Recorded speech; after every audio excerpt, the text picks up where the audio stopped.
In this video, I'll show you how you can fix the League of Legends Vanguard Van 81 error. Now first what you want to do is come down here to Task Manager, look for any League of Legends related stuff, so head to Details, sort by the name, press anywhere and press L, see if League of Legends is open, if it is, in Task, and then press R and look for any Riot client and in the task.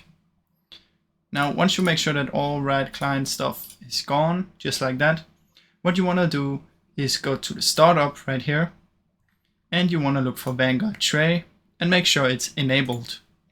So if it says disable, just right click on it and enable.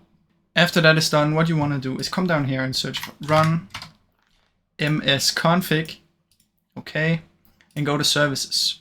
Click hide all Microsoft, press anywhere and press V, and make sure VGC is checked.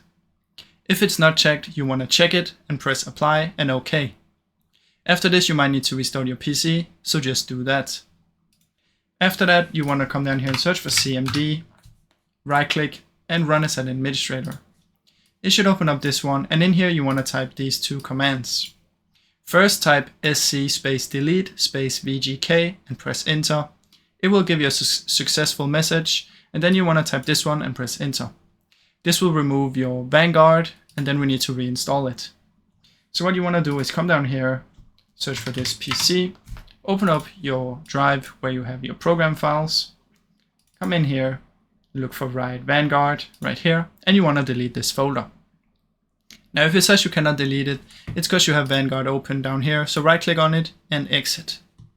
Once you've deleted this folder, what you want to do is simply open up your Riot client, so search for Riot client, and you should see an update for your League of Legends. Now that update is simply just a reinstall of the Vanguard. Now once you've updated and reinstalled the Vanguard, you might need to restore your PC once again, and then it should hopefully be completely fixed. Now I really hope you enjoyed this video. If you did, please leave a like and subscribe, as it helps me out a ton. Thank you so much for watching.